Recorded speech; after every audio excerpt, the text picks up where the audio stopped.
The Grand Council said it would be simple. Just round them up, they told us. Put them somewhere they can't hurt anyone, especially themselves. Hey, if I could go back in time, I would laugh directly in their smug faces. My name is Zorax Pell, Chief Security Officer of what was supposed to be Containment Zone 12, what the humans now call New Terra. And this is the story of how the most catastrophic miscalculation in galactic history unfolded under my watch. The humans are a primitive species, our scientists assured us, barely managed spaceflight, extremely volatile, dangerous to themselves and potentially others. That last part wasn't wrong, at least. We constructed what we believed was the perfect containment system. A beautiful green-blue planet, isolated in a remote arm of the galaxy. Class M atmosphere, compatible with human physiology. Natural resources abundant, but not immediately accessible without advanced technology. A gorgeous prison, really. One they wouldn't even know was a prison. They will be happier here, Commander Urquell said during the final briefing. Their own planet was dying anyway. We are practically saving them. The relocation process went smoothly. Transport ships collected approximately 1 million human specimens from their overcrowded world. A statistically valid sample size, according to our analysts. Enough genetic diversity to prevent inbreeding, but small enough to manage should they become problematic. We wiped their memories of the procedure, mostly, and deposited them on the surface with just enough tools to establish primitive settlements. The memory wipe was tricky business. Had to leave enough so they could function, communicate, maintain their cultural identity. Just remove the knowledge of where they came from, how they got here, and most importantly, who put them here. A living museum, Dr. Yalor, our chief xenosociologist, called it. We will observe them rebuilding their civilization from scratch. Fascinating data. We established 12 monitoring stations in synchronous orbit around the planet, invisible to primitive scans, naturally. My security team's job was simple: watch the humans, collect data, ensure they stayed contained, and prevent them from developing technology that might allow them to leave. This is where things started to go wrong. Severely, catastrophically wrong. Day 1 on the planet's surface. The humans were confused, as expected. Some panic, some tears. Then something unexpected happened. Within hours, not days, not weeks, hours, they began organizing. Anyone have military experience? Shouted a tall female with red hair. At least 30 hands went up. Medical? Another 40. Engineering, construction, agriculture? More hands. Interesting adaptive response, noted Dr. Yalor. They are pooling their knowledge assets. By nightfall, they had constructed basic shelters. By the end of the first week, they had established a rudimentary government, complete with elected officials and a constitution. A constitution. In 7 days. Unexpected, but not concerning, Urquell said, waving away my reports. Let them play government. It makes no difference in their containment. 3 months in, they had functioning farms, educational systems, and were mining basic metals. 6 months, and they had electricity in their main settlement. They are progressing rather quickly, I told the Council during our first quarterly review. Discerning, given our mandate to keep them at pre-space flight technology levels. The High Counselor yawned. Actually yawned. They are clever tool users, Officer Pell. That's been noted in their file. But they have no access to advanced physics knowledge, no understanding of faster-than-light principles. They are contained. 1 year in, and I noticed something odd. The humans had established regular perimeter patrols around their settlements, armed guards watching the skies. They remember something, I told Urquell. The memory wipe wasn't complete. Possible, Dr. Yalor insisted. We conducted thorough scans. Any residual memories would be fragmentary at best. Dreams, perhaps. Nothing actionable. Then came what we now call the incident. One of our observation drones malfunctioned and crashed near their main settlement. Standard protocol dictated immediate retrieval, but a storm system prevented our collection team from reaching it before the humans did. I watched through our monitors as they brought the drone into a specially constructed building. A building I hadn't authorized detailed surveillance on because it appeared to be just another warehouse. It wasn't a warehouse. Get me interior visuals now. I ordered my team, but it was too late. The humans had discovered the drone and, more importantly, they had it intact. The red-haired leader, they called her President Talia Grant, stood over the drone, a curious expression on her face. "Well, well, well," she said, not to anyone in particular. "Looks like our landlords just dropped by to check on the tenants." She knew. Somehow she knew. "We need to initiate containment protocol Omega," I told Urquell immediately. "Confiscate all their technology and reset their civilization." Urquell shook his head. "One drone doesn't compromise the operation, Officer Pell. They can't possibly understand its functioning. Let's observe how they respond." How they responded was to reverse engineer the entire blasted thing in under a month. "Remarkable," Dr. Yowler said, watching them disassemble our quantum propulsion system. "Their problem-solving capabilities exceed all projections." "That's not remarkable, that's terrifying," I shouted, my voice cracking with stress. "They are not supposed to have quantum technology for at least another 300 years. 6 months after finding the drone, the humans had replicated its propulsion system. 1 year after, they launched their first space vehicle. President Grant stood on a platform before the launch, addressing her people. "Today marks the beginning of our liberation," she said. "For too long we have been rats in a cage, observed and contained. No more. Today we take back our destiny." The council finally started taking my concerns seriously. "How did this happen?" the High Counselor demanded. "How did they progress so rapidly?" "Because we made a fundamental error," I explained. "We assumed they would have to rediscover everything from scratch. But these humans, they remembered. Not the specifics, but the principles, the concepts.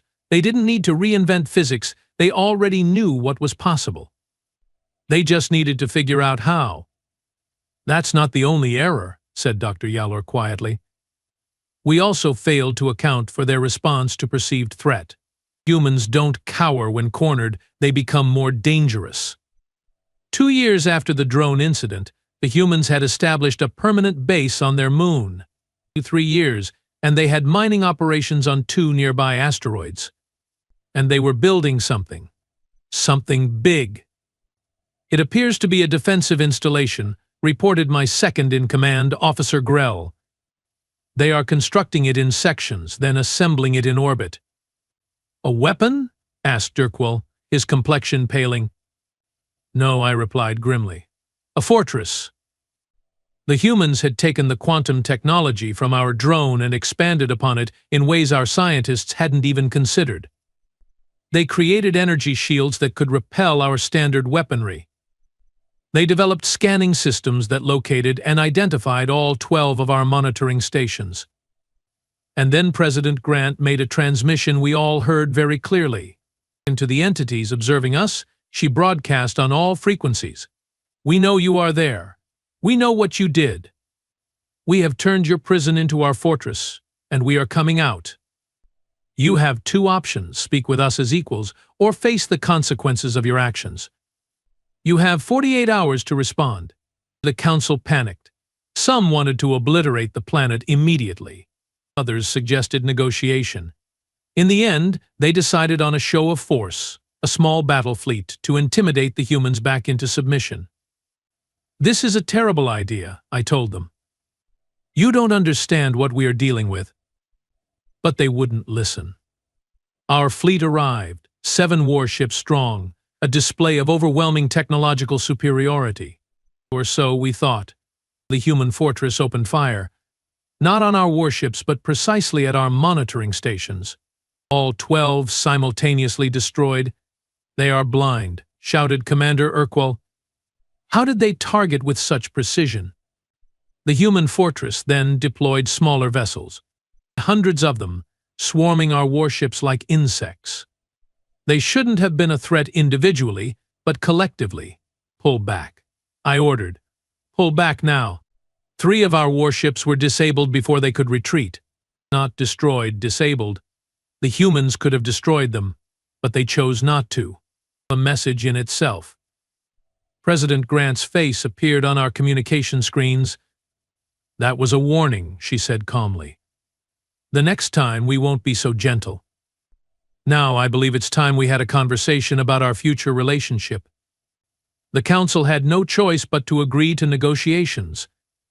I was appointed chief negotiator, much to my dismay.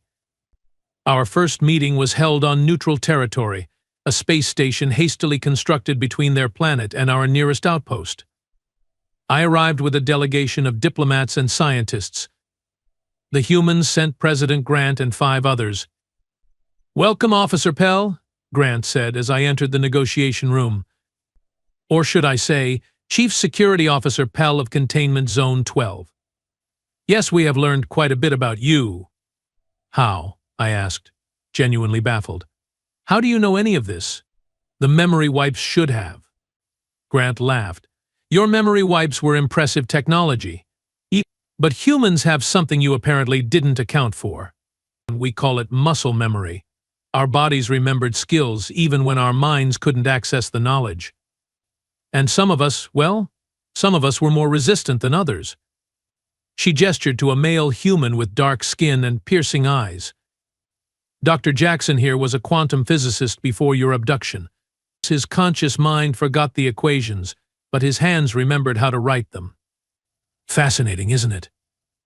I felt cold dread washing over me. "What do you want?" "First, recognition. We are not your specimens. We are not your prisoners. We are a sovereign species with rights." "And second?"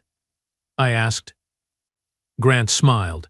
It wasn't a pleasant expression. "Second, we want the location of Earth and all other human settlements you have established. We know we are not the only ones you have relocated. We want our people back." "The Council will never agree to that," I said automatically. "The Council doesn't appear to have much choice," Grant replied. "Your prison has become our fortress. And from here we can reach any part of your territory. You have had decades to study us. Surely you have realized by now that humans don't respond well to captivity." She leaned forward, those alien eyes boring into mine. "You thought you were creating a zoo, Officer Pell. Instead, you were training apex predators. And now we are loose." As I left that meeting, I knew the galaxy would never be the same.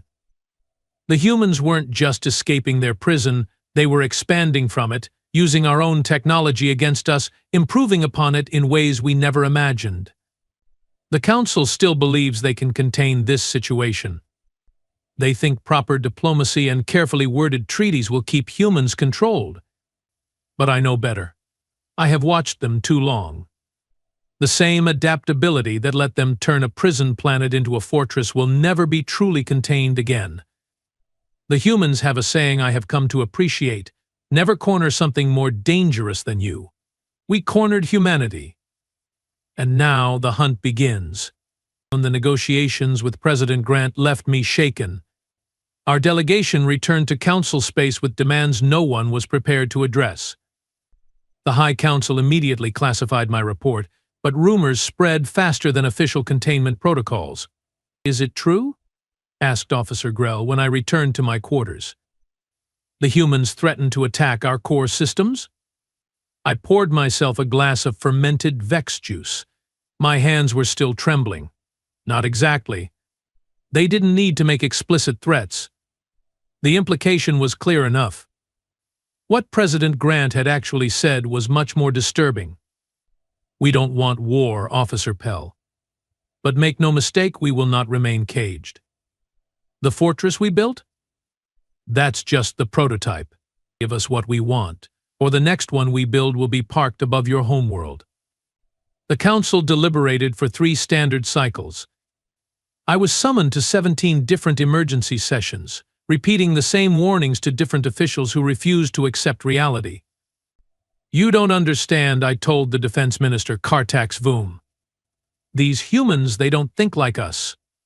When we are trapped, we look for escape. When they are trapped, They look for weapons. Surely they must realize we vastly outnumber them, Voom replied, his facial tentacles twitching with agitation. 1 million humans against our trillion-strong confederation? I laughed. Actually laughed in a defense minister's face. Career suicide under normal circumstances, but these were hardly normal times. Minister, they fabricated quantum shield technology from a crashed drone. They built a space fleet in 3 years. What do you think they will accomplish in 10? In 50? Do you really want to find out? The Council finally reached a decision. They would release information about Earth to the humans but maintain that it was the only human world we had interfered with. A convenient lie, one I knew wouldn't hold. I was appointed permanent ambassador to New Terra, a position nobody else wanted. My first official act was to deliver the Council's response to President Grant. Earth coordinates, I said, sliding the data crystal across the table. As requested. Grant didn't touch it. And the other settlements? There are no others, I lied as instructed. She smiled that predatory smile again. Officer Pell, remember when I told you some humans were more resistant to your memory procedures? Well, some of us remembered fragments.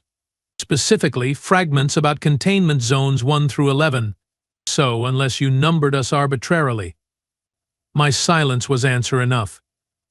We appreciate this first step, Grant said, finally taking the crystal. But understand something. Every lie extends this conflict. Every deception costs your people more. We will have our answers, Ambassador Pell. All of them. The data crystal contained more than just Earth's coordinates. It included recent scans showing what had become of their home world, an environmental catastrophe zone barely habitable in small pockets. The humans had indeed been killing their planet, just as our reports indicated. I thought perhaps this might temper their aggression toward us. I was wrong. Again, you expected gratitude, Dr. Jackson asked when I pointed out that relocation saved many humans from Earth's collapse. You kidnapped us from our dying world rather than offering help to save it. That's not benevolence, Ambassador. That's theft masked as rescue. 3 local months after our initial exchange, the humans launched their first long-range expedition, a fleet of 30 vessels, heading directly toward Earth. The Council panicked, naturally. They are going home, exclaimed Urquell during an emergency transmission. What if they find survivors? What if they rally more humans against us? Then perhaps, I suggested, my patience finally exhausted, you should have given them all the information they requested instead of dribbling out half-truths. The human expedition reached Earth in record time. Their quantum drive improvements had somehow reduced the journey from years to months. They established orbital stations around their ruined homeworld and began something unexpected, restoration projects. They are trying to heal their planet, Dr. Yalor observed, genuine admiration in his voice. Not colonize elsewhere. Not seek revenge. They are fixing what was broken. But that wasn't their only activity. Within a standard year, the humans had established outposts throughout their original solar system, mining operations on their Mars, research stations on several moons, and construction facilities building more ships, always more ships. The Council continued to withhold information about the other human containment zones. I continued to warn them this was a catastrophic mistake. And the humans continued to expand their sphere of influence, pushing outward from Earth and New Terra simultaneously. We have detected unusual energy signatures near Containment Zone 8, reported Officer Grell. Similar to human quantum shield technology, but more advanced. I didn't need to be told what this meant. They found another prison, didn't they? Yes, sir. And they have made contact with the humans there. Containment Zone 8 held approximately 1.2 million humans, taken from Earth 3 decades before the New Terra group. They had been given even fewer resources, placed on a harsher world. The theory was to observe how humans adapted to different stress conditions. The answer, it turned out, was remarkably well, and with extreme prejudice toward their captors. President Grant requested my presence at their command center, a gesture of, not quite friendship, but professional courtesy. I'd become the devil they knew. Ambassador Pell, she greeted me, gesturing toward a large strategic display. I thought you might want to witness this historic moment firsthand. The display showed a massive space station, not human design, but Confederation architecture. Specifically, the regional headquarters for the Outer Quadrant Oversight Commission, located just 2 systems away from Containment Zone 8. "What are you planning?" I asked, already knowing I wouldn't like the answer. "Justice," replied Grant. "Or perhaps just a simple object lesson." On the display, hundreds of small craft appeared, surrounding the station. Human vessels, but not from New Terra. These were cruder, retrofitted from mining equipment. Zone 8 humans hadn't had the benefit of a crashed drone with quantum technology. They'd done it the hard way. "President Vaughn of Liberation Point sends his regards," said a communications officer, patching through a transmission. A harsh-looking human male appeared on screen. Scarred face, white hair cropped military short. "This is President Vaughn to Confederation Station Alpha 9. Your security forces have 30 minutes to evacuate. After that, we take possession. Any resistance will be met with appropriate force." I watched in horror as the Confederation security fleet scrambled to defend the station, 60 warships against hundreds of retrofitted human mining vessels. It should have been no contest. It wasn't, but not in the way anyone expected. The human ships didn't attack with weapons. Instead, they attached themselves to our vessels, breached the hulls, and boarded them. Hand-to-hand combat. Confederation crews surrendered in droves. "The station is secure," reported President Vaughn 2 hours later. "No casualties on either side. Confederation personnel have been detained humanely." Grant turned to me, her expression unreadable. "Your people vastly underestimated our capacity for coordination, Ambassador. Did you truly believe keeping us separated would prevent us from finding each other? From working together once we did? The Council will see this as an act of war," I warned. "The Council created this war the moment they decided other sentient beings were property," she countered. "We are simply refusing to remain in the display case." Within days, the humans from Zones 8 and 12 had established a formal alliance. Within weeks, they had located Zones 5 and 9. The pattern accelerated. Each liberated zone joined the growing Human Federation, bringing unique adaptations and technologies developed under different containment conditions. The Council finally, reluctantly agreed to negotiations. Not with me as intermediary. I was considered too compromised, too sympathetic to the human perspective. They sent High Minister Taxol Ver, their most skilled diplomat. He returned 3 days later, ashen-faced and trembling. "What happened?" I asked him privately. "They knew everything," he whispered. "Every containment zone. Every experiment. Every counselor who approved the program. Names. Dates. Locations." He looked up at me with genuine fear. "How? How did they get this information?" I had my suspicions. During my time as ambassador, I'd noticed certain vulnerabilities in our communication protocols. Perhaps a clever species might exploit. I'd reported them, of course. The reports had been filed, acknowledged, and ignored. The humans presented their terms to the full council. The terms were surprisingly reasonable. "We demand recognition as a sovereign federation," stated the document. "We require reparations in the form of technological exchange. We insist on the immediate cessation of all observation and containment programs involving any sentient species." The final clause caught everyone by surprise. "We offer alliance rather than retribution, partnership rather than vengeance. This is your only opportunity to accept." "They are bluffing," insisted Defense Minister Voom. "They can't possibly stand against our combined might." High Counselor Zack silenced him with a gesture. "Did you see what 8% of their available forces did to Station Alpha 9? Did you see how quickly they adapted our own technology and improved upon it? Do you really want to test their capacity for warfare when they have shown remarkable restraint thus far? The vote was not unanimous, but the outcome was clear. The Confederation would accept human terms. I was reinstated as ambassador, this time representing Confederation interests to the newly formed Human Federation. My first meeting in this capacity was with a combined council of leaders from all 12 containment zones. President Grant was there, but no longer as sole authority. Each zone had contributed representatives to their governing body. Ambassador Pell greeted President Vaughn, his scarred face now bearing a diplomatic smile that somehow seemed more terrifying than his scowl. "Welcome to the first official summit between our peoples."